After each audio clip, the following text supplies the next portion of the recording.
तो चलिए गाइज, अब हम शुरू करते हैं हमारा 13वां चैप्टर 13.2 एक्सरसाइज। पिछली बार हमने कल करी थी हमने 13.1 एक्सरसाइज, जिसमें हमने पढ़ा था क्षेत्रफल के बारे में। किसके बारे में? क्षेत्रफल के बारे में। अब जो 13.2 एक्सरसाइज करेंगे हम, उसमें पढ़ेंगे हम सिर्फ किसके बारे में? आयतन के बारे में।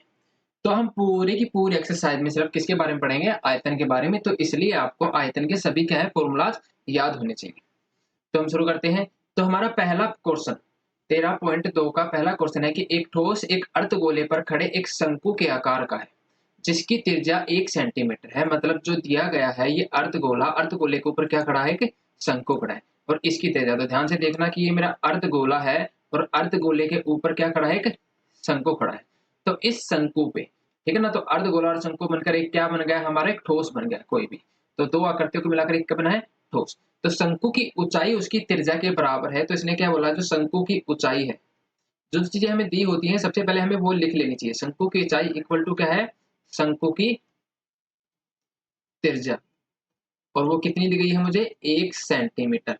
और मैंने पिछले एक्सरसाइज में बताया था आपको कि जो इसके ऊपर रखा गया है, अगर ये अर्धगोला है, अर्धगोले के ऊपर शंकु रखा गया है, तो दोनों की त्रिज्या क्या होगी? समान होगी। तो इसलिए अर्धगोले की त्रिज्या भी क्या होगी? 1 सेंटीमीटर। कितनी होगी? 1 सेंटीमीटर। तो हमें दिया गया था, हमने वो लिख लिया। अब जो हमसे पूछा है तो हमें वो देखना है। हमसे पूछा गया है कि इस ठोस का आयतन पाई के पदों में व्यक्त करना है। मतलब अब इसमें हम क्या करेंगे? पाई के पदों में व्यक्त करना है तो हम पाई की वैल्यू नहीं रखेंगे और हमें क्या निकालना? आयतन। तो आयतन निकालने का तरीका क्या होता है? कोई भी दो चीजें मिलाने के बाद, तो अब निकालेंगे हम ठोस का आयतन। सबसे पहले तो हमें दिया क्या गया है, हमें वो लिखना है। तो ठोस का आयतन इक्वल टू क्या होता है? ये देखिए, दो चीजों से मिलकर बना है ठोस। किस किस से? शंकु से और किससे? अर्धगोले से। तो हम क्या करेंगे? इस अर्धगोले का आयतन प्लस में शंकु का आयतन हम क्या कर देंगे? प्लस कर देंगे। आप इसको इस तरह से ही समझ सकते हो कि दो गिलास है, या फिर हम ये लगा लो दो बेलन है। तो इन दो बेलन को जब हम जोड़ देते हैं, ये 1 लीटर का था, ये भी 1 लीटर का था। तो अब दो जोड़ने के बाद अब इसका टोटल वो कितना हो गया? टोटल देखिए, एक इसका एक इसका। तो इसी तरीके से हम इस एक्सरसाइज के सभी क्वेश्चन करेंगे, सबके वॉल्यूम्स को क्या कर देंगे? जोड़ देंगे। तो ठोस का आयतन क्या होगा? शंकु का आयतन प्लस में किसका? अर्धगोले का आयतन। और आपको इसके लिए इसके फॉर्मूले है ना याद होने चाहिए। बहुत इजी फॉर्मूले हैं, ज्यादा मुश्किल नहीं है, 4-5 है। ठीक है। शंकु का आयतन क्या होता है? 1/3 पाई आर स्क्वायर एच। और अर्धगोले का क्या होता है? 2/3 पाई आर क्यूब। देखो यहाँ पर देखो, दोनों की त्रिज्याएं समान है, तो इसलिए मैंने आर में R1 R2 नहीं लिखे हैं, दोनों का आर ही लिखा है। अगर यहाँ इसकी त्रिज्या अलग होती, इसकी त्रिज्या अलग होती, तब मैं R1 R2 लिखता, लेकिन यहाँ पर इनकी त्रिज्या क्या रहेगी? समान ही रहेगी। तो अब देखिए, सबसे पहली बात मैंने पिछले एक्सरसाइज में बताई थी आपको कि हमें डबल कैलकुलेशन नहीं करनी है, दो बार कैलकुलेशन नहीं करनी है। तो हम इसमें से क्या निकालेंगे? 1/3 कॉमन निकाल लेते हैं। पाई भी इसके अंदर कॉमन आ रहा है, आर स्क्वायर दोनों में, तो वो भी क्या आ रहा है? हमारा कॉमन आ रहा है। तो बचा क्या? H plus 2। और यहाँ क्या बचा? आर। 1/3 पाई की वैल्यू हमें रखनी नहीं है, पाई का मान, क्योंकि हमें आयतन क्या है? पाई के पदों में ही व्यक्त करना है। पाई आर की, आर का मान कितना था मेरा? 1 का स्क्वायर। यहाँ रखूंगा मैं 1 प्लस 2 गुना में आर की वैल्यू 1। तो 1/3 पाई गुना में 1। और ये कितना आ जाएगा? 1 प्लस में 2 गुना 1 2। तो 1/3 पाई, और ये गुना 1 होगा तो पूरा ही हो जाएगा, 2 और 1 3। तो 3 एकम 3, 3 एकम 3 कट गया। तो यहाँ मेरा आंसर क्या आ गया? पाई। पाई सेंटीमीटर क्यूब मेरा क्या आ गया इसका आंसर? देखो, हमें पाई की पदों में ही व्यक्त करना था। यहाँ आंसर मेरा क्या बचा? सिर्फ पाई ही बचा। और कभी भी हम जब आयतन लिखते हैं तो आयतन को हरदम किस में लिखते हैं? हम सेंटीमीटर क्यूब में। ध्यान रखना, हम क्षेत्रफल को लिखते हैं किसी की भी स्क्वायर में, centimetre square, metre square, square वगैरह में। लेकिन जब भी आयतन करते हैं, हम आयतन को लिखते किस में है? हम क्यूब में, सेंटीमीटर क्यूब, मीटर क्यूब या फिर क्यूब, किसी में अंदर हो। ठीक है, तो यूनिट का क्यूब। तो ये मेरा सिंपल सा क्वेश्चन था पहला। ठीक है, दोबारा सुन सकते हैं कि कोई भी दो चीज मिलाकर, शंकु और अर्धगोला मिलाकर एक ठोस बना गया, तो मुझे इसका आयतन निकालना। तो आयतन कितना होगा? आयतन क्या होता है? सबसे पहली बात तो आयतन होता है इसके अंदर जितनी चीज आ सके, जितनी कैपेसिटी इसके अंदर है। कोई भी, जैसे हमने 1 लीटर का बेलन लिया, सिलेंडर लिया है, अब हमसे पूछेंगे इसके आयतन कितना, तो इसके अंदर 1 लीटर वैल्यू कुछ भी आ सकते हैं ना। हम पानी डालें इसके अंदर, गैस डालें, कुछ भी डालें, वो क्या आएगा? इसके 1 लीटर होगा, तो इसका आयतन कितना हो जाएगा? 1 लीटर। इसकी कैपेसिटी जितनी होती है। तो ये हमारा क्या है? तो हमारा पहला क्वेश्चन कंप्लीट है। अगले क्वेश्चन पे चलते हैं। तो नेक्स्ट क्वेश्चन है हमारा ये वाला, ध्यान से देखिएगा कि इसमें क्वेश्चन में दिया क्या है। क्वेश्चन में दिया गया है कि एक इंजीनियरिंग के विद्यार्थी रचेल से पतली एल्यूमिनियम शीट का प्रयोग करते हुए एक मॉडल बनाने को कहा गया है।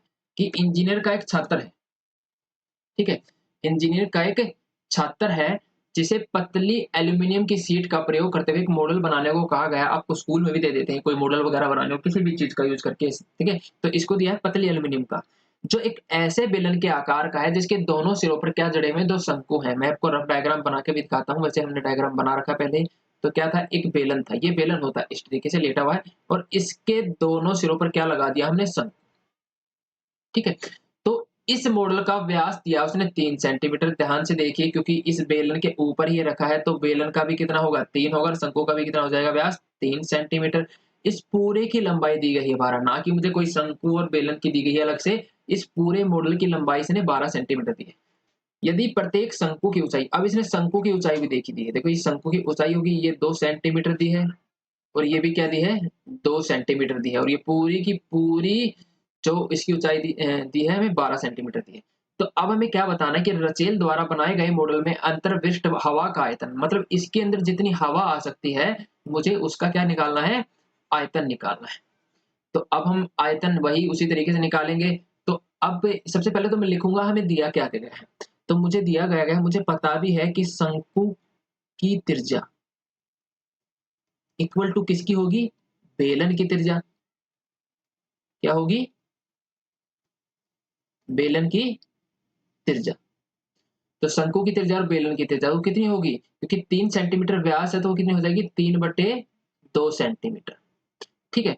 अब उसके बाद शंकु की ऊंचाई दी गई है मुझे, शंकु की ऊंचाई, जो चीजें दी हुई होती हैं वो हमें जरूर लिखनी होती है। शंकु की ऊंचाई दी गई है मुझे 2 सेंटीमीटर। निकालना क्या है, बेलन की ऊंचाई, बेलन की ऊंचाई। अब बेलन की ऊंचाई उसने दी नहीं है लेकिन हम क्या करेंगे, उसको निकालेंगे। कैसे निकालेंगे, देखिए पूरी की पूरी मुझे 12 दी गई है तो हमें इतना पता है कि ये कितना है, 2, और ये वाला भी कितना है, 2। मुझे निकालना कितना है, इतना। तो अगर इस पूरी में से कितनी है, 12 में से माइनस कर दूंगा इधर से कितनी ये ऊंचाई, 2, प्लस में इधर वाली 2, तो मेरी क्या आ जाएगी, ये वाली आ जाएगी। तो 12 माइनस तोड़ दो 4, तो कितनी आ गई, 8 सेंटीमीटर। तो कितनी आ गई बेलन की ऊंचाई, 8 सेंटीमीटर। तो हम जब इसका आयतन निकालेंगे किसका, मॉडल का, तो मॉडल का आयतन, तो हमें पता होता है क्या क्या चीजें हमारे पास। सबसे पहले बेलन का आयतन, किसका आयतन, बेलन का, बेलन का आयतन, बेलन का आयतन प्लस शंकु का आयतन।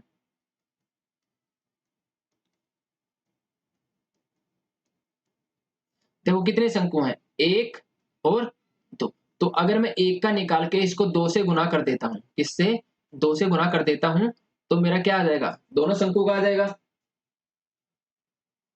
ठीक है।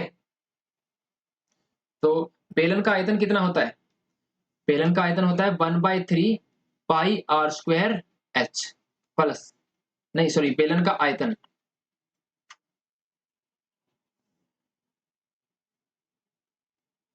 तो बेलन का आयतन कितना होता है, पाई आर स्क्वायर एच, कितना होता है, पाई आर स्क्वायर एच, प्लस शंकु का आयतन होता है हमारा 1/3 पाई आर स्क्वायर एच। देखिए ये तो ठीक है, लेकिन अब देखिए ये हमारे पास 2 एच है ना, एच और दोनों की अलग अलग ही, आपकी उनकी त्रिज्या तो समान है लेकिन एच क्या है, अलग अलग है। तो बेलन की ऊंचाई को मानता हूं मैं h2 और शंकु की ऊंचाई को मानता हूं h1। तो यह क्या आएगा, h2 और यह क्या आएगा, h1। तो अब देखिए इसमें से कुछ कॉमन आ रहा है, इसमें से कॉमन आ रहा है मेरा पाई आर स्क्वायर, यहाँ बचेगा h2 प्लस यहाँ बचा मेरा 1/3 गुना में पाई आर स्क्वायर, तो कॉमन निकल गया, क्या बचा, h1, क्या बचा, h1। तो यहाँ जब मैं वैल्यू पुट करूंगा इसकी, पाई आर का स्क्वायर, आर कितना था मेरा, ध्यान से देखिए 3/2, 3/2 गुना में 3/2, H2 मैंने क्या माना था, बेलन की ऊंचाई जो मेरी 8 थी, प्लस में 1/3 गुना में H1 कितना है मेरा, 2, ठीक है। और उसके बाद यहाँ ये तो ठीक था, लेकिन एक चीज और थी जो मैं यहाँ लिखना भूल गया, क्या था, 2 गुना में 2, किसके साथ था वो, इसके साथ था, है ना, तो ये गुना में 2। तो जब इसको यहाँ करूंगा 3 तिया 9 पाई बटे में 4, 8 प्लस कितना आ जाएगा 2 दुए 4 बटे में 3, कितना आ जाएगा 4 बटे में 3। इसको जब मैं सोल्व करूंगा 9 पाई बाय 4 एल्सियम लेके, तो 3 1 तिया 3 3 अट्ठे 24 प्लस 4, तो कितना हो जाएगा 9 बाय 4, पाई की वैल्यू रखूंगा 22/7 गुना में 24 और 4 28 बटे में 3। तो यहाँ देखिए 7 एकम 7 7 चौक 28 4 एकम 4 4 एकम 4, ये कट गया 3 एकम 3 3 तिया 9, तो कितना आ गया 22 तिये 66 सेंटीमीटर क्यूब में लिखेंगे, क्योंकि हमारा क्या है ये आयतन है, और ये हमारा क्या हो गया आंसर। तो बात सुनिए, इस क्वेश्चन को क्या था कि हमें एक मॉडल बनाया गया था, किसने, जिनके विद्यार्थी रचेल ने बनाया था। मॉडल क्या था कि एक बेलन था, बेलन के दोनों सिरों पर क्या लगाया गया था शंकु। तो उसने बोला था, उसने दी गई थी कि शंकु की ऊंचाई 2 है और इसका व्यास 3 सेंटीमीटर दिया गया था। तो शंकु की त्रिज्या और बेलन की त्रिज्या क्या हो गई, समान हो गई। उसके बाद शंकु की ऊंचाई h1 थी और बेलन की ऊंचाई h2। तो जब हम देखते हैं तो बेलन का आयतन और प्लस में कितने शंकु हमारे पास, दो, तो दोनों शंकु का आयतन जब मैं क्या कर दूंगा प्लस कर दूंगा, तो मेरा पूरा इसका क्या आ जाएगा आयतन आ जाएगा। तो अब मैंने सीधा फॉर्मूला रखा और क्या निकाला मेरा आंसर। तो दैट्स क्लियर। अब करते हैं हम नेक्स्ट क्वेश्चन पे, देखते हैं अगला क्वेश्चन। अगला क्वेश्चन भी थोड़ा सा समझने वाला होगा, तो प्लीज ध्यान से सुनिएगा। इसने दिया क्या है कि एक गुलाब जामुन में उसके आयतन की लगभग 30% चीनी की चाशनी होती है। लेट अज्यूम, हमने मान लिया कि एक गुलाब जामुन में 100 ग्राम चीनी की 100 ग्राम उसके अंदर पूरी चार वो है रस वगैरह। तो अब उसने बोला है कि जितना आयतन है उसका 30% चीनी की चाशनी है, तो 100 का 30% कितना होगा 30, तो मतलब क्या है 30 ग्राम इसमें क्या बच जाएगी चीनी की चाशनी। अब मुझे निकालना है 45 गुलाब जामुन में कितनी चाशनी होगी, तो मैं क्या करूंगा जितनी एक की चाशनी उसके 45 से गुना कर दूंगा, तो ये 45 की चाशनी हो जाएगी। या फिर क्या करूंगा कि एक में अगर इतना है तो 45 से गुना करके टोटल 45 गुलाब जामुनों का आयतन आ जाएगा, उसका 30 ग्राम निकाल दूंगा, तो क्या आ जाएगी वो चाशनी आ जाएगी। तो मुझे इसमें निकालना है कि 45 गुलाब जामुन में कितनी चाशनी होगी। तो हम इसको करते हैं। सबसे पहले तो हमें दिया क्या क्या है हम वो लिखेंगे। तो दिया क्या है कि दोनों सिरे अर्धगोलाकार हैं और वो एक प्रत्येक क्या है बेलन के आकार का। ध्यान से देखिए, यहाँ रखे भी हुए हैं इसमें जो हमें डायग्राम दिया गया था कि ये है बेलन के आकार का, है ना। गुलाब जामुन ऐसे भी होते हैं थोड़े से। तो अब इनके दोनों सिरे कैसे हैं अर्धगोलाकार इस टाइप। अब इसके ऊपर ही क्या रखेंगे अर्धगोलाकार रखेंगे। अब इसने बोला क्या है कि इस पूरे की लंबाई 5 सेंटीमीटर, पूरी लंबाई दी है इसने 5 सेंटीमीटर, और व्यास कितना है 2.8 सेंटीमीटर। तो देखिए अर्धगोले का और बेलन की त्रिज्या क्या हो जाएगी समान हो जाएगी। तो मैं यहाँ लिखूंगा अर्धगोले की त्रिज्या इक्वल टू क्या है बेलन की त्रिज्या, जो कितनी हो जाएगी 2.8 का आधा 1.4 सेंटीमीटर। उसके बाद मुझे इसकी ऊंचाई चाहिए, क्योंकि इसमें तो सिर्फ आर का यूज होता है अर्धगोले के आयतन में, लेकिन इसका तो एच चाहिए।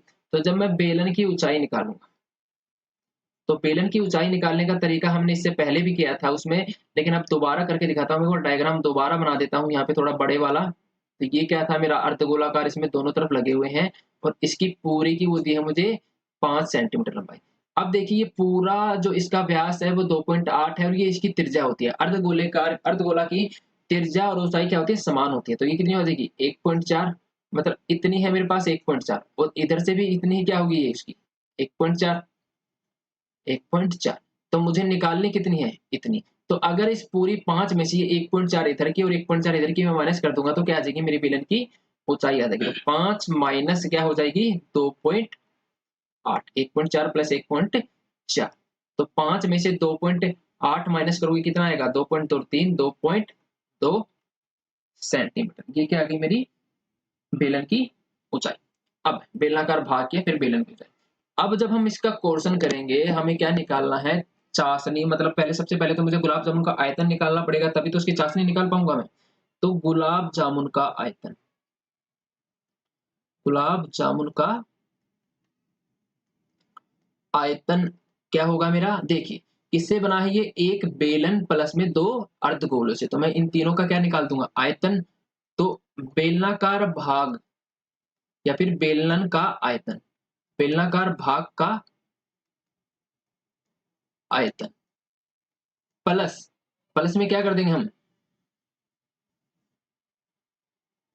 प्लस किसका, अर्धगोले का, अर्धगोलाकार भाग का या फिर अर्धगोले का आयतन। अभी मैंने पिछले क्वेश्चन की तरह यहाँ क्या होगा, एक अर्धगोला ये है और एक अर्धगोला ये है, तो एक का अगर निकाल के हम दो से गुना कर देंगे तो ये दोनों अर्धगोलों का आयतन आ जाएगा।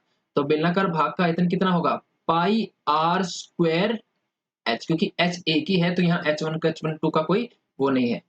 तो अब दूसरा अर्धगोले का आयतन, दो गुना में अर्धगोले का आयतन कितना था हमारा, पिछली बार भी मैंने आपको बताया था, तो ध्यान से लिखा करिए, ध्यान से याद रखिए, 2/3 गुना में पाई आर क्यूब।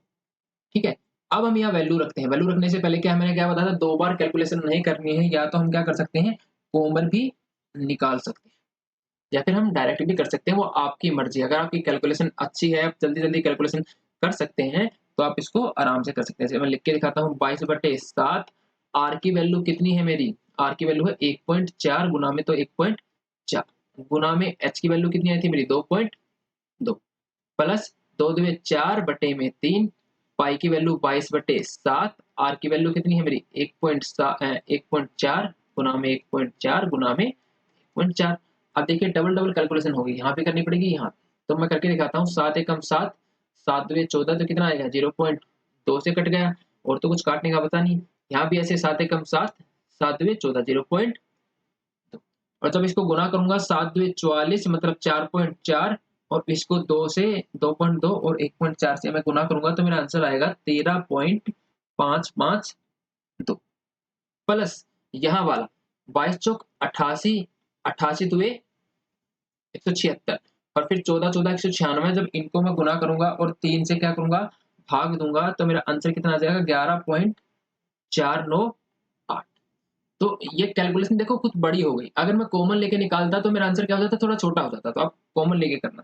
तो जब इसको मैं सोल्व करूंगा 13.492 592 प्लस 11.498, जब इसको प्लस करूंगा तो मेरा आंसर आएगा लगभग लगभग 25.05 सेंटीमीटर क्यूब, क्योंकि आयतन निकालना है तो ध्यान रखना क्यूब में आएगा। तो ये एक गुलाब जामुन का आयतन। उसके बाद मुझे कितने गुलाब जामुनों का निकालना है, 45 गुलाब जामुनों का। ठीक है, या तो मैं एक की चाशनी निकाल के 45 से गुना कर सकता हूँ, या फिर मैं 45 गुलाब जामुनों का आयतन ही निकाल के और उसका क्या कर दूंगा, सीधा गुना कर सकता हूँ। तो मैं सीधा क्या करता हूँ, 45 गुलाब जामुनों का आयतन निकालता हूँ सबसे पहले। तो एक गुलाब जामुन का वो है, तो 45 गुलाब जामुन का आयतन का आयतन कितना होगा, एक का अगर 25.05 है तो 45 का 25.05 गुना में 45, जो मेरा कितना आएगा 27.25 सेंटीमीटर क्यूब। ये मेरा 45 गुलाब जामुनों का आयतन आ गया, मतलब उसके अंदर इतना मटेरियल है। अब मुझे निकालना है उसका चीनी की चाशनी का आयतन। तो चीनी की चाशनी का आयतन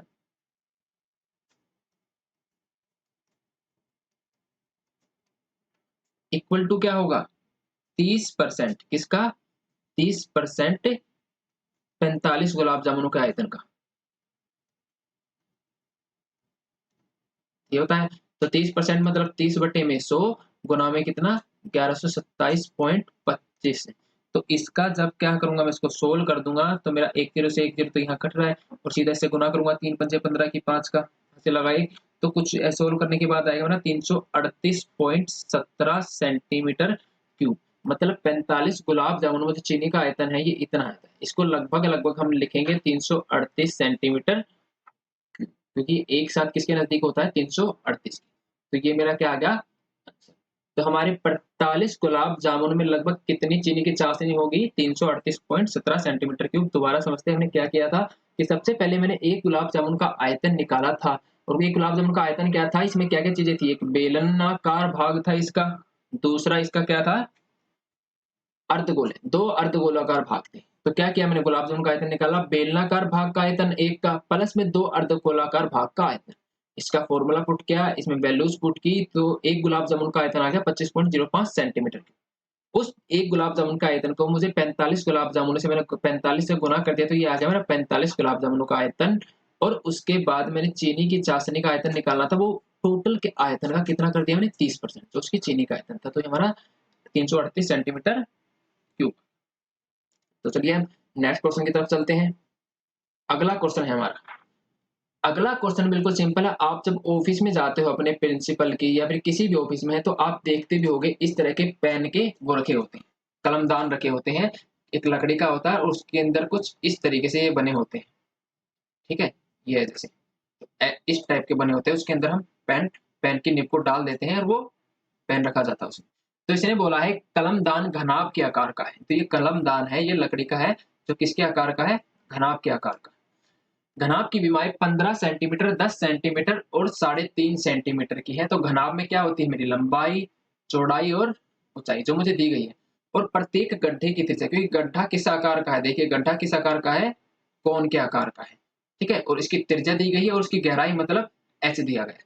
तो पूरे कलमदान में लकड़ी का आयतन ज्ञात कीजिए। तो सबसे पहले जो दिया गया है मुझे वो लिखनी है गड्ढे की गहराई, गड्ढे की गहराई मतलब उसकी ऊंचाई जो कितनी दी गई है 1.4 सेंटीमीटर, और गड्ढे की त्रिज्या, गड्ढे की त्रिज्या जो मुझे कितनी दी गई है 0.5 सेंटीमीटर, ठीक है। उसके बाद मुझे दिए गई है घनाभ की विमाएं दी गई हैं, जो आपको पता है, जिसको हम लंबाई चौड़ाई गुना ऊंचाई बोलते हैं, जो 15, 10 और 3.5 दी गई है। तो अब मुझे निकालना है पूरे इसके अंदर लकड़ी का आयतन। तो ध्यान से देखिए, वैसे तो अगर मैं बनाऊं तो इस टाइप का होता है ना, तो उसका आयतन निकालने के लिए मैं उसका सीधा आयतन का फॉर्मूला लगा सकता हूँ। लेकिन अब देखो उसके आयतन में से ये 1, 2, 3, 4 ये इतने निकाल लिए मैंने, तो उसके अंदर बचा कहाँ, है ना। आप इसको ऐसे ले सकते हो कि ये आइसक्रीम का डिब्बा है, इसके अंदर आइसक्रीम है और इसके अंदर आइसक्रीम थी 1 लीटर, तो आपने उसमें से एक चम्मच निकाली, तो ये 1 लीटर के अंदर से क्या हो गई, माइनस होगी, तो उसके आयतन के अंदर से क्या होगा, ये घट गया। तो उसी तरीके से जितना इसकी लकड़ी का आयतन था, तो जितनी हमने कितने निकाले 1, 2, 3, 4, अगर ये 4 कोण का मैं माइनस कर दूंगा, तो क्या हो जाएगा, इस लकड़ी के शेष लकड़ी का आयतन आ जाएगा। तो कलमदान में लकड़ी का आयतन, कलमदान में लकड़ी का आयतन कितना होगा, घनाभाकार, है ना, इसका घनाभाकार लकड़ी का आयतन या फिर घनाभ का आयतन लिख सकते हैं हम। घनाभ का आयतन माइनस कर दूंगा कितने शंकु या फिर कितने गड्ढे हैं, 4 गड्ढों का आयतन, 4 गड्ढों का आयतन। तो ध्यान से देखिए, घनाभ का आयतन क्या होता है, लंबाई गुना चौड़ाई गुना में ऊंचाई, लेंथ ब्रेड्थ और हाइट, ठीक है। ये चीजें इंग्लिश में याद रखना। माइनस में 4 गड्ढों का आयतन, 4 और गड्ढे किस आकार के हैं, शंकु के आकार के, और शंकु का आयतन कितना होता है 1/3 पाई आर स्क्वायर। कॉमन लेने का तो कुछ भी नहीं है इसमें, तो सीधी सीधी हम वैल्यू पुट करेंगे, 15 गुना में 10 और ऊंचाई कितनी है 3.5, माइनस 4 गुना में 1/3, पाई की वैल्यू कितनी है 22/7, और आर की वैल्यू यहाँ पे दी गई थी मुझे 0.5 गुना में 0.5, और ऊंचाई थी मेरी 1.4। सोल्व करते हैं इसको, इसका पॉइंट हटाऊंगा तो नीचे कितना आएगा 10, क्योंकि एक के बाद पॉइंट के बाद 1 है, तो 10 से 10 कट गया। यहाँ कुछ कटने वाला है, देखिए हाँ, 7 एकम 7, 7 दुए 14, 0.2। अब कुछ और भी कट रहा है, देखिए इसका पॉइंट हटाऊंगा 10, इसका पॉइंट हटाऊंगा 10 और इसका पॉइंट हटाऊंगा 10, तो 5 एकम 5, 5 दुए 10, 5 एकम 5, 5 दुए 10, ठीक है। अब देखिए ये 2 एकम 2, 2 दुए 4, 2 एकम 2, 2 दुए और 2 एकम तो कट गया। नीचे क्या बचा, सिर्फ 10 बचा, कितना 10, तो ऊपर कितना बचा 22 और 2 44, तो 22 में कितना हो गया 44, लेकिन नीचे क्या बचा उसके साथ 3 भी है, ठीक है। तो इसको जब 15 और 35 को गुना करूंगा तो कितना आएगा मेरा आंसर 525 माइनस 22 तो 44, 44 को 3 से भाग देंगे, 10 से 30 से भाग दूंगा तो मेरा आएगा 1.47, कितना आएगा 1.47, और इसको माइनस करने पे आएगा मेरा 523.53 सेंटीमीटर क्यूब। क्या आ जाएगा मेरा आंसर? सिंपल सा था, क्या था, इस घनाभाकार लकड़ी थी जो, उसमें से मैंने क्या माइनस कर दिया, 4 शंकु माइनस कर दिए। आप इसको इजीली समझ सकते हैं, बिल्कुल आसान था। सिर्फ इसमें हम किसका यूज कर रहे हैं, वॉल्यूम का यूज कर रहे हैं, मतलब आयतन का इस्तेमाल कर रहे हैं, कोई भी सरफेस एरिया का फॉर्मूला नहीं है। 13 पॉइंट एक्सरसाइज जो हमने पीछे की थी उसमें पढ़ा था हमने किसके बारे में, सिर्फ सरफेस एरिया या मतलब हमारा क्षेत्रफल के बारे में। 13.2 में हम पढ़ रहे हैं किसके बारे में, सिर्फ आयतन के बारे में। तो हमें पता होना चाहिए इसमें दिया क्या गया है और पूछा क्या है, उसके अलावा हमें क्या याद होना चाहिए, इसका फॉर्मूला। तो चलिए नेक्स्ट क्वेश्चन पे चलते हैं। अगला क्वेश्चन है हमारा कि एक बर्तन एक उल्टे शंकु के आकार का है ना, एक बर्तन है, वो बर्तन कैसा है,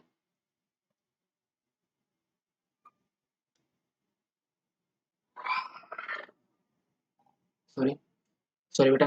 तो एक बर्तन एक उल्टे शंकु के आकार का है जिसकी ऊंचाई 8 सेंटीमीटर, देखिए शंकु को उल्टा कर दिया गया और उसकी ऊंचाई बोली गई है मुझे 8 सेंटीमीटर, ठीक है। और इसका ऊपरी सिरा क्या है, खुला हुआ है, ठीक है ना, ये ऊपरी सिरा क्या है उसका, खुला हुआ है। और ऊपर तक पानी, यहाँ तक इसमें क्या है, पानी है, आपने देखा भी होगा। तो उसकी त्रिज्या दी गई है 5 सेंटीमीटर, ये त्रिज्या दी गई है जो कितनी है मेरी, 5 सेंटीमीटर। तो ध्यान से देखिएगा, जब इस बर्तन में शीशे की कुछ गोलियां जिनमें प्रत्येक 0.5 सेंटीमीटर त्रिज्या वाला एक गोला है, ठीक है, जो इसमें हमने क्या डाल दी, कुछ गोली शीशे की, जिसे हम कंचे बोलते हैं अब अपनी लैंग्वेज में, इसमें कंचे डाल दी। अब हमें नहीं पता वो कंचे कितनी थी, हमने कंचे डाल दी इसमें। अब अगर इसके अंदर कंचे डालेंगे तो क्या वो पानी निकलेगा, है ना, क्योंकि इसका भी वॉल्यूम है, आयतन है, कुछ अंदर जाएगा। तो इसमें से भरे हुए पानी का 1/4 भाग निकल गया। अब जितना इसका आयतन था, मैंने मान लिया इसमें 100, इसमें 2 लीटर पानी था, तो 2 लीटर पानी का 1/4 हिस्सा क्या है उसमें से बाहर निकला। तो अब हमें ज्ञात करना है बर्तन में डाली हुई शीशों की गोलियों का की संख्या। तो सबसे पहले लिखते हैं हम शंकु की त्रिज्या जो दिया गया हम वो लिखते हैं, वो कितनी दी गई है मुझे, 5 सेंटीमीटर। शंकु की ऊंचाई दी गई है मुझे, शंकु की ऊंचाई कितनी दी गई है मुझे, 8 सेंटीमीटर। और जो शीशे की गोली दी है वो किस टाइप की होती हैं, गोल गोल होती हैं, तो वो गोलाकार भाग की होती हैं। तो गोली की त्रिज्या शीशे की, किसकी गोली, शीशे की, क्योंकि वैसे गोली लिखोगे तो, है ना, शीशे की गोली की त्रिज्या, क्योंकि गोली कई प्रकार की हो सकती है। तो शीशे की गोली की त्रिज्या कितनी दी गई है उसने मुझे, 0.5 सेंटीमीटर। अब हम निकालते हैं इसका आयतन। तो अब हम सीधा सीधा लिखेंगे कि हमने मान लिया, ठीक है, यहां मैं लिखता हूं, माना, जो हमने गोली डाली है, शीशे की गोली डाली है, शीशे की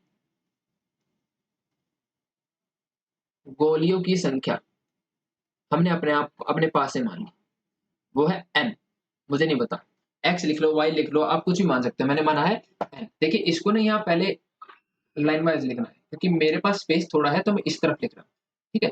तो माना शीशे की गोलियों की संख्या कितनी है, n मान ली मैंने, ठीक है। अब मुझे पता होना चाहिए बाहर निकले पानी का आयतन, ठीक है।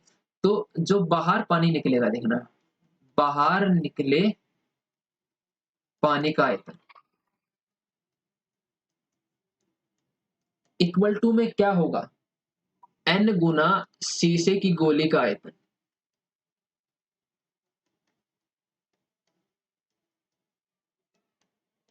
इसको हम इस तरीके से समझ सकते हैं कि मेरे पास इसके अंदर पानी था और मैंने इसके अंदर 1 किलो का कोई पत्थर या कुछ भी डाल दिया, है ना, मैंने मान लिया 1 ग्राम का था वो या 1 सेंटीमीटर क्यूब का था, उसकी वॉल्यूम था उसका इतना, जितना वॉल्यूम उसके अंदर डालूंगा उतना ही क्या होगा, वो पानी बाहर निकलेगा, है ना। तो जितनी मैंने शीशे की गोलियां डाली होंगी, अगर मैंने 10 शीशे की गोली डाली है तो 10 शीशे की गोलियों का जितना आयतन है उतना ही पानी इसके अंदर से क्या निकलेगा, बाहर निकलेगा, क्या होगा, उसके अंदर से बाहर निकलेगा। और इसने बताया हुआ है कि बाहर पानी कितना निकला है, इसने बताया था ना, यहाँ देखिए हमें बताया कि भरे हुए पानी का 1/4 भाग। तो 1/4 किसका, शंक्वाकार बर्तन का आयतन, है ना, बाहर कितना पानी निकला था, 1/4 शंक्वाकार बर्तन का आयतन। और इक्वल टू में है ही मेरा n गुना में शीशे की गोली का आयतन, शीशे की गोली का आयतन। अब मुझे पता है शंक्वाकार भाग का भी आयतन और शीशे की गोली का भी, तो मैं यहाँ सिर्फ वैल्यू पुट कर दूंगा 1/4। शंक्वाकार भाग का आयतन कितना होता है मेरा, 1/3। अब हाँ थोड़ी सी एक चीजें और कि शंक्वाकार यहाँ 2 त्रिज्याएं हैं, तो इसको मान लिया मैंने r1 और इसको मान लिया मैंने तो 1/3 पाई आर शंकु आकार है तो 1 square H equal to N गुना में शीशे की गोलियों का होता है 4/3 पाई आर क्यूब, क्योंकि ये गोलाकार होती है, गोलाकार भाग का गोलाकार आयतन ये होता है। तो अब मुझे निकालना क्या है, यहाँ से ये एन की वैल्यू निकाल। तो यहाँ मैं ये वैल्यू पुट करता हूँ। पुट क्या करनी है, पहली बात तो इधर से पाई और इधर से पाई क्या हो जाएगा, कट जाएगा। जो कट रहा है उसको काट देते हैं। जितनी कैलकुलेशन छोटी करेंगे उतना अच्छा रहेगा हमारे लिए, ज्यादा हम कंफ्यूज नहीं होंगे। अब निकालना क्या है, एन निकालना। तो इधर से ये 3 और ये 3 भी कैंसिल हो गया, तो बचा क्या 1/4। उधर बचा R1 स्क्वायर गुना में एच अपॉन में 4। और यहाँ से मुझे एन निकालना, तो एन को इधर रख के बाकी चीज इधर ले जाऊंगा मैं। तो यहाँ 4 क्या है, गुना में है, 4 कहाँ आएगा नीचे, ठीक है। और आर का क्यूब भी गुना में है, तो आर का क्यूब भी किस में आएगा ऊपर, R2 का क्यूब, R2 का क्यूब इक्वल टू में क्या आएगा एन। बाकी सारी चीज इधर आ गई, इधर क्या बच गया एन, क्योंकि मुझे एन ही निकालना था। तो यहाँ वैल्यू पुट कर देता हूं मैं इसकी। तो n equal to R1 square, R1 का स्क्वायर कितना हो गया 5 गुना में 5 गुना में h कितना था उसका 8 अपोन में R2 का क्यूब वो कितना है 0.5 गुना में 0.5 गुना में 0.5 गुना में क्या है 4 गुना में 4। जो कट रहा है उसको काट दो। यहाँ इसका पॉइंट हटाऊंगा 10, यहाँ पॉइंट हटाऊंगा 10 और यहाँ पॉइंट हटाऊंगा 10। तो 5 एकम 5 ये कट गया, 5 एकम 5 ये कट गया। अब 4 एकम 4, 4 दुए 8, 2 एकम 2, 2 दुए 4। जो चीजें कट रही है उन चीजों को काट दो, ठीक है। 2 एकम 2, 2 पंजे 5 एकम 5, 5 एकम 5। देखो नीचे से सब कुछ कट गया, ऊपर कितना बचा 10 गुना 10। तो यहाँ से 100 आ गया, 10 दाई 100। तो मेरी कंचों की गोलियों की संख्या कितनी आ गई n गुना में 100। मतलब हमने 100 गोलियां यहाँ पे क्या कहती है उसके अंदर डाली थी शीशे की गोलियां। तो बड़ा ही सिंपल क्वेश्चन था ना। हमें चीजें मैं पहले भी बता चुका हूँ और अब भी बता रहा हूँ कि सबसे पहले हमें क्वेश्चन ध्यान से पढ़ना है, क्वेश्चन में दिया क्या गया है और मुझे निकालना क्या है, ठीक है। बिल्कुल इजी चैप्टर है, कोई भी कहीं मुश्किल नहीं। अब चलो नेक्स्ट क्वेश्चन करते हैं। नेक्स्ट क्वेश्चन है मेरा, ऊंचाई 220 सेंटीमीटर और आधार व्यास 24 सेंटीमीटर वाले एक बेलन जिसपे ऊंचाई 60 सेंटीमीटर और त्रिज्या 8 सेंटीमीटर वाला एक अन्य बेलन आरोपित है से लोहे का स्तंभ बना है और इस स्तंभ का द्रव्यमान ज्ञात करना है। तो दिया गया है सेंटीमीटर क्यूब लोहे का द्रव्यमान लगभग 8 ग्राम होता है। तो इसके लिए हमें इसका आयतन ज्ञात करना है। तो इसके लिए हम सिंपल तरीके से क्या ज्ञात कर सकते हैं, इसका पहले सेंटीमीटर क्यूब में दे रखा है तो पहले इसका आयतन ज्ञात करना पड़ेगा, फिर उससे क्या निकालेंगे उसका द्रव्यमान निकालेंगे। तो देखिए कि ऊंचाई 220 सेंटीमीटर, देखिए दो है यहाँ, दो बेलन है। मैं इस तरीके से आप बना के दिखाता हूँ आपको रफली कि दो बेलन है। एक बेलन ये था, सॉरी, तो एक ये बेलन है बड़े वाला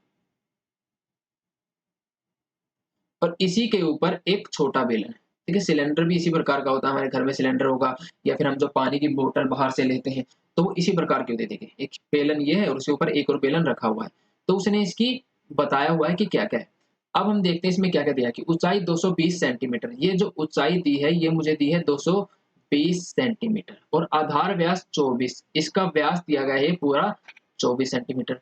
एक बेलन जिस पर ऊंचाई, अब ये छोटे वाला है इसकी ऊंचाई दे रखी है इसने 60 सेंटीमीटर और त्रिज्या कितनी दे रखी है 8 सेंटीमीटर। तो आप इसको लिखोगे कि बड़े वाले बेलन की, ठीक है ना, बड़े बेलन की त्रिज्या कितनी है 24, जिसको मैंने माना बड़े आर से, बड़े वाले बेलन की त्रिज्या 24।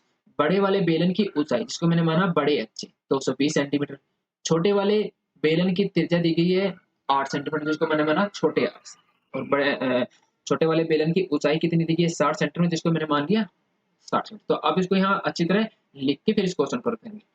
तो अब इसका द्रव्यमान ज्ञात करना है। द्रव्यमान ज्ञात करने के लिए मुझे इसका पहला आयतन निकालना पड़ेगा क्योंकि 1 सेंटीमीटर क्यूब दे रखा है और सेंटीमीटर क्यूब में सिर्फ हमारा क्या आता है आयतन निकाल आता है।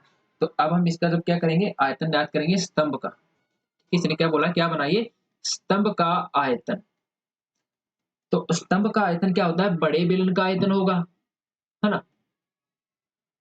बड़े बेलन का आयतन प्लस में क्या कर दूंगा मैं छोटे बेलन का आयतन, क्योंकि दोनों बेलन है एक दूसरे के ऊपर रखे हैं, दोनों के बेलन दोनों का आयतन प्लस कर दूंगा तो मेरा क्या आ जाएगा टोटल स्तंभ का आयतन आ जाएगा। देखिए इसका आयतन जैसे हम पानी की बोतल लेते हैं तो इसी तरीके की होती है। तो इसमें जितना पानी आएगा प्लस में इतना जितना पानी आएगा वही तो टोटल इसका आयतन होगा। तो बड़े बेलन का आयतन क्या होगा, पाई आर स्क्वायर एच, सब कुछ बड़ा, प्लस इसका क्या होगा, पाई आर स्क्वायर छोटे वाला। तो वैल्यू रख देते हैं, पाई की वैल्यू नहीं रखते, ठीक है। पाई आर स्क्वायर, बड़े वाला आर कितना था मेरा, नहीं ये व्यास दिया गया था, तो इसका ये डायमीटर था, सॉरी। तो इसकी त्रिज्या आ जाएगी 12 सेंटीमीटर, क्या आ जाएगी 12 सेंटीमीटर, और वो त्रिज्या 8 ही दे रखी थी। तो यहाँ क्या आ जाएगा, 12 का स्क्वायर गुना में एच कितना था इसका 220 प्लस पाई, छोटे वाले की आर दे रखी थी 8 का स्क्वायर गुना में एच दे रखा है 60। तो इसको सोल्व करेंगे, पाई 12 का स्क्वायर 144 गुना में 220 प्लस 8 8 64 गुना में 60। इसको सोल्व करिए, 144 को 220 से गुना करेंगे हम, इसको 144 को 220 से गुना करेंगे तो हमारा आंसर क्या आएगा, 144 गुना में 220 करने पे मेरा आंसर आएगा 31,680। 31,680 प्लस में क्या है यहाँ 64 गुना में 60, 64 गुना में 60 करने पे मेरा आंसर आएगा 3840, ठीक है। पाई इसके साथ है और पाई इसके साथ, तो जब यहाँ से क्या कर सकता हूँ मैं, पाई कॉमन ले सकता हूँ, तो 31,680 प्लस में क्या बचा 3840। तो पाई 31,680 में जब मैं 3840 क्या करूंगा, प्लस कर दूंगा, तो मेरा आएगा 35,520, 35,520। ये कैलकुलेशन थोड़ी सी बड़ी है जो आप खुद करोगे, अगर मेरे पास स्पेस नहीं है तो मैं कैलकुलेशन आपको करके दिखा रहा हूँ, वैसे भी बहुत बड़ी हो जाती है कैलकुलेशन। तो पाई की वैल्यू इसने मुझे दी गई है, देखो 3.14 दी है, जो हमें वैल्यू दी गई होती है वही लिखना, अगर पाई की वैल्यू नहीं दी गई है तो हम 22/7 ही लेंगे। तो 3.14 गुना में 35,520, और इसको सोल्व करने पे हमारा आंसर आएगा कितना, 11 15 32.8 सेंटीमीटर क्यूब। देखो ये अब आयतन आ गया, इतना क्या आ गया मेरा आयतन ना। किसी ने बोला भी हुआ है कि द्रव्यमान निकालना, मुझे निकालना क्या है द्रव्यमान। अब मुझे पता है कि 1 सेंटीमीटर क्यूब लोहे का द्रव्यमान, क्योंकि ये स्तंभ है तो लोहे का बना हुआ है, लोहे का द्रव्यमान कितना दिया गया उसने 8 ग्राम, और जो मेरा पूरा लोहे का स्तंभ है उसकी ये कितना है ये, तो इतने का मुझे क्या निकालना पड़ेगा, आयतन मतलब द्रव्यमान निकालना पड़ेगा लोहे का द्रव्यमान। तो इसको क्या करूंगा 8 से गुना कर दूंगा, किससे गुना कर दूंगा 8 से। तो 8 से गुना करने पर जो क्या आ जाएगा मेरा द्रव्यमान आ जाएगा, वो लगभग लगभग आएगा 892.4 ग्राम। ये क्या है मेरा इतना ग्राम में आया, ठीक है, 8,92,264.4 ग्राम। और जब इसको मैं किलोग्राम में चेंज करूंगा, देखो किलोग्राम में चेंज करने के लिए इसको क्या कर दूंगा मैं 1000 से भाग कर दूंगा,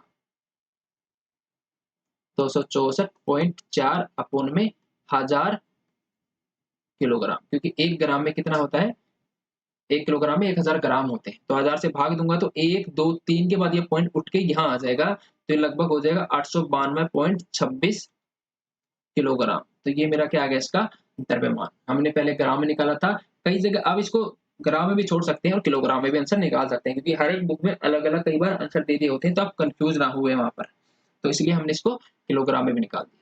तो बिल्कुल सिंपल सा था कि दो लोहे के जो खंभे वो बेलन थे, ऊपर एक ऊपर नीचे रखे हुए थे, बड़े वाला नीचे और छोटे वाला ऊपर, तो हम द्रव्यमान निकाला सबसे पहले इनका दोनों का, तो इस बेलन का और इस बेलन का द्रव्यमान क्या आयतन क्या कर दिया प्लस कर दिया, ठीक है। प्लस करने के बाद जो इस टोटल का आयतन आया, अब मुझे दिया गया था 1 सेंटीमीटर लोहे का द्रव्यमान कितना था 8, और मेरा टोटल आयतन कितना आया था ये सेंटीमीटर क्यूब में ही आया था, ठीक है। तो मैंने इसको क्या किया 8 से गुना कर दिया, तो मेरा क्या कहिए इसका द्रव्यमान। चलो क्लियर करते हैं, इसके बाद चलते हैं हम नेक्स्ट क्वेश्चन, 7वां क्वेश्चन। ये थोड़ा सा जैसे हमने कंचे वाला क्वेश्चन किया था उस जैसा है, कि एक ठोस में ऊंचाई 120 सेंटीमीटर और त्रिज्या 60 सेंटीमीटर वाला एक शंकु सम्मिलित है। इसने बोला कि एक ठोस है, अब इस ठोस में इसने पहले शंकु बताया कि वो उसमें सबसे पहले क्या शंकु है, जो कहाँ रखा है 60 सेंटीमीटर त्रिज्या वाले एक अर्धगोले पे आरोपित है। तो ये क्या था, 60 सेंटीमीटर त्रिज्या का अर्धगोला है और इसके ऊपर क्या रखा है शंकु, ये ठोस बन गया है। ठीक है, इसकी ऊंचाई और इसकी त्रिज्या वगैरह सब दिया हुआ। अब इसने क्या बोला कि इस ठोस को पानी से भरे एक लंबवृत्तीय बेलन में इस प्रकार सीधा डाल दिया जाता है कि बेलन की तली को स्पर्श करता है। अब ये बेलन है ना, इसके अंदर ड्राम जैसा होता है, तो इसके अंदर क्या किया, इस ठोस को उठा के इसके अंदर डाल दिया गया। ठीक है, और तली को स्पर्श कर रहा है। तो यदि बेलन की त्रिज्या और ऊंचाई दी गई है तो इसमें बचे पानी का आयतन, तो पहले ये पूरा भरा हुआ था। मैंने बोला था कि जिसके इसके अंदर कुछ भी डालेंगे तो पानी उतना ही बाहर आएगा जितना जो डालने वाले का आयतन होगा। तो अब हमने ये डाला है तो इसका इसमें से पानी किसके इक्वल टू बाहर आया होगा, इसके आयतन के। ठीक है, तो अब देखिए, तो सबसे पहले हम लिख लेते हैं हमें जो जो दिया गया है। तो इसमें दिया क्या गया है 60 शंकु का दिया गया है। तो एक ठोस में ऊंचाई 120 सेंटीमीटर। ठीक है, अब पहली बात तो ये देखना कि जो ये शंकु है और ये अर्धगोला है, ये अर्धगोला और ये शंकु है, दोनों की क्या होगी, त्रिज्या समान होगी। ठीक है, तो अर्धगोले की त्रिज्या इक्वल टू शंकु की त्रिज्या क्या होगी, इक्वल होगी। तो इसको माना मैंने आर, दोनों की त्रिज्या को R1 मान लिया, जो कितनी है मेरी 60 सेंटीमीटर। कितनी है 60 सेंटीमीटर, मैं यहाँ लिख भी देता हूँ कितनी है 60 सेंटीमीटर। उसके बाद इसकी ऊंचाई, किसकी, शंकु की, शंकु की ऊंचाई दी गई है मुझे कितनी 120 सेंटीमीटर। जो जो दिया गया है हमें सबसे पहले वो लिखना है। तो ये आ गया इस अंदर वाले ठोस का। अब किसका है, बेलन का। तो बेलन की त्रिज्या, इसको मान लिया मैंने R2। तो बेलन की त्रिज्या को क्या मान लेता हूं मैं, R। वो कितनी है मुझे 60 सेंटीमीटर दी गई है। और बेलन की ऊंचाई, बेलन की ऊंचाई जो कि मुझे दी गई है 180 सेंटीमीटर। ये चीजें जरूर लिखनी है, मैं पहले भी बता रहा हूं आपको कि इन चीजों को लिखना जरूर। ठीक है, आगे हम क्वेश्चन करते हैं। अब इसका हम निकालते हैं आयतन। तो इसमें से जो पानी निकला है, ठीक है, हमें क्या बताना है, बेलन में शेष बचे पानी का आयतन।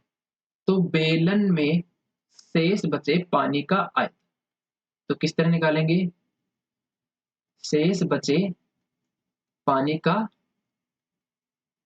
आयतन इक्वल टू किसके होगा, मैंने पहले ही बताया था जो इसका आयतन है उसके इक्वल होगा। किसका, इस ठोस का।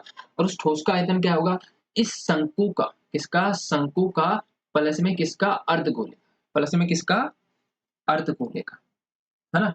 और पानी कितना बचेगा, बेलन में से माइनस कर दूंगा। ठीक है, क्या कर दूंगा, बेलन में से माइनस कर दूंगा। तो दोबारा से फिर लिखता हूं बेलन का आयतन, क्योंकि हमें शेष बचा पानी निकालना है, ना कि जो निकल गया वो पानी। वो निकल गया वो पानी तो इसके आयतन के बराबर है। तो बेलन का आयतन माइनस क्या करूंगा इसमें से, शंकु का आयतन, प्लस में किसका, अर्धगोले का। ठीक है, ध्यान से समझिए कि शेष बचे पानी का आयतन, इसमें पानी कितना शेष बचा है, इसमें पानी बचा है जितना इसके अंदर था पानी। मैंने मान लिया इसमें 100 लीटर पानी था और इसका आयतन निकल गया माइनस कितना, 70 लीटर। तो कितना बचेगा, 23 लीटर। तो वो बेलन में शेष बचे पानी का आयतन हो जाएगा। ठीक है, तो यहाँ हम निकालेंगे। तो बेलन का आयतन क्या होता है, हम सबको पता है, बेलन का आयतन होता है 1/3 पाई आर स्क्वायर H1। इसकी ऊंचाई मान लेते हैं हम बेलन की H2। ठीक है, और शंकु की मान लेते हैं H1। Pi are square H2 R2 का स्क्वायर माइनस शंकु का आयतन, शंकु का आयतन नहीं, सॉरी सॉरी सॉरी, थोड़ा सा हो गया। बेलन का आयतन होता है पाई आर स्क्वायर H। तो पाई R2 का स्क्वायर H2, क्योंकि मैंने इसकी त्रिज्या कितनी मानी थी R2, और H2 माइनस शंकु का आयतन होता है 1/3। क्या होता है, 1/3 पाई आर स्क्वायर। आर कौन सा था इसका, R1 का स्क्वायर, और ऊंचाई कितनी थी H, प्लस में अर्धगोले का आयतन जो कितना होगा 2/3 पाई R1 का क्यूब। अब ये हो गया हमारा फॉर्मूला। ठीक है, बेलन का आयतन में से माइनस कर दूंगा प्लस में शंकु और अर्धगोले का, मतलब इस पूरे ठोस का आयतन। अब यहाँ मैं वैल्यू पुट कर सकता हूँ आराम से, पाई की वैल्यू नहीं पुट करता, R2 स्क्वायर की वैल्यू, R2 कितना था मेरा, तो R2 था मेरा 60 सेंटीमीटर, तो 60 का स्क्वायर गुना में H2 कितना था मेरा 180 माइनस 1/3 पाई। देखो इसमें से मैं पाई R1 कॉमन ले लेता हूँ क्योंकि दोनों में क्या है, कॉमन है। ठीक है, तो जो चीजें कॉमन निकल रही हैं, क्योंकि डबल कैलकुलेशन नहीं करनी है, मैंने पहले ही बताया था, पाई R1 का स्क्वायर कॉमन आ रहा है तो यहाँ बचेगा 1/3, उसके बाद R1 स्क्वायर बाहर निकल गया, H1 प्लस में यहाँ बचेगा 2/3 और क्या बचेगा सिर्फ R। तो सोल्व करते हैं, 60 का स्क्वायर इंटू 180 पाई गुना में 60 का स्क्वायर गुना में 180 माइनस पाई R1 का स्क्वायर कितना है मेरा, R1 कितना दिया गया था मुझे, R1 क्या है मेरा, शंकु की त्रिज्या, और शंकु की त्रिज्या कितनी दी गई है मुझे 60 सेंटीमीटर, कितनी 60 का स्क्वायर ब्रैकेट बंद 1/3 गुना में H1 कितना है मेरा 120 प्लस में 2/3 गुना में मेरा R1 कितना है, R1 अभी अभी लिखा था मैंने 60, देखिए कुछ कट रहा है, 3 एकम 3, ये 40, ये 3 एकम 3 20, जो कट रहा है वो काट दिया जाता है। तो पाई गुना में 60 का स्क्वायर होता है मेरा 3600 गुना में 180 माइनस पाई गुना में 60 का स्क्वायर कितना हो गया 3600, अंदर क्या बचा मेरा, यहाँ बचा 40 प्लस वहां बचा, वहां भी बचा 40, 20 दुए 40। अब देखें ये एक और ये एक टर्म तो कुछ कॉमन आ रहा है, 3600 पाई कॉमन आ रहा है, तो 3600 पाई यहाँ से मैं कॉमन निकाल, यहाँ क्या बचा 180 माइनस यहाँ क्या बचा 40 40 80, तो 3600 पाई, पाई की वैल्यू कितनी है 22/7 गुना में कितना 180 में से आइन माइनस क्या 100, तो ये मेरा आंसर आ गया। और इसको जब मैं सोल्व कर दूंगा, क्या कर दूंगा, इसको सोल्व कर दूंगा तो मेरा आंसर कुछ ज्यादा ही बड़ा आएगा, आप इसकी कैलकुलेशन अच्छी तरह करिएगा। तो ये मेरा क्या आएगा मीटर क्यूब, सेंटीमीटर क्यूब आ जाएगा, इतना मेरा क्या आ गया इसका आयतन आ गया जो इसमें शेष बचा, और इसको मीटर क्यूब में चेंज कर देंगे हम तो और छोटा आ जाएगा 1.131 मीटर क्यूब मेरा आंसर आ जाएगा। आप देख लेना आपका सेंटीमीटर क्यूब में आंसर दिया है या मीटर क्यूब में, दोनों में से हमारे आंसर दोनों ही ठीक है, हम किसी में भी उसको छोड़ सकते हैं। तो ये मेरा सिंपल सा बात है, मैं दोबारा से क्वेश्चन को समझा देता हूँ कि एक बेलन था, उस बेलन के अंदर क्या था, पानी भरा हुआ था और हमने उसके अंदर एक ठोस डाला, वो ठोस किस प्रकार का था, ठीक है, वो ठोस था हमारा शंकु और किससे बना था, अर्धगोले से। तो मैंने पहले भी बताया था कि पानी के अंदर कोई पानी का गिलास भी कुछ भी भरा हुआ है, कोई बर्तमान भरा हुआ है, तो उसके अंदर जितने आयतन की हम चीजें डालेंगे उतना ही पानी क्या होगा, पानी बाहर आ जाएगा। तो इसलिए यही पूछा था कि बेलन में शेष बचे पानी का आयतन, तो बेलन में कितना शेष बचेगा, इस पूरे बेलन का आयतन माइनस क्या कर देंगे, इस ठोस का आयतन माइनस कर देंगे, तो वो बचा है बेलन में शेष बचे पानी का आयतन। तो बेलन में शेष बचे पानी का आयतन हमने, ये क्वेश्चन क्लियर है। नेक्स्ट क्वेश्चन हम करते हैं। अब एक गोलाकार कांच की बोतल, इस चैप्टर मतलब इस एक्सरसाइज का लास्ट क्वेश्चन, तो ध्यान से समझिएगा कि एक गोलाकार कांच के बर्तन की एक बेलन है। अब आपने अपनी लैब में देखा भी होगा, ठीक है, इस टाइप का, थोड़ा सा साफ नहीं बनाए, कि एक गोलाकार था और इसकी एक बड़ी गर्दन वाली सुराही टाइप की है, देखिए, ठीक है, तो ये एक चित्र दिया गया है, तो जिसकी लंबाई 8 सेंटीमीटर है, जिसकी लंबाई कितनी दी गई है 8 सेंटीमीटर, है ना, देखिए बोला है गोलाकार कांच के बर्तन की बेलन के आधार की गर्दन, तो बेलन की ऊंचाई दी इसने 8 सेंटीमीटर और व्यास दिया है इसने कितना 2 सेंटीमीटर, कितना दिया है 2 सेंटीमीटर व्यास दिया है, तो इसकी त्रिज्या कितनी हो गई 1 सेंटीमीटर, और गोलाकार भाग का व्यास, जो ये नीचे गोलाकार भाग है इसका व्यास दिया है इसने पूरा 8.5 सेंटीमीटर। तो हमें क्या करना है, इसमें भरे जा सकने वाले पानी की मात्रा मापनी है। तो एक बच्चे ने माप कर ये ज्ञात किया कि इस बर्तन का आयतन 345 सेंटीमीटर का, एक बच्चे ने निकाल दिया इसका, तो हमें जांच करना है कि बच्चे का उत्तर सही है या नहीं, यह मानते हुए कि उपरोक्त मापन आंतरिक मापन है, मतलब इसके अंदर का मापन है। और यहाँ पाई की वैल्यू क्या लेंगे 3.14। अब सिंपल सी बात है, जब मैं इस गोलाकार कांच के बर्तन का आयतन निकालूंगा, क्या निकालूंगा, आयतन निकालूंगा, तो सबसे पहले मुझे यहाँ लिखना पड़ेगा दिया क्या क्या है, तो गोलाकार भाग की त्रिज्या, त्रिज्या कितनी दी गई है उसने, उसने मुझे व्यास दिया है 8.5, तो 8.5 बटे में 2 सेंटीमीटर उसकी क्या हो जाएगी, त्रिज्या हो जाएगी।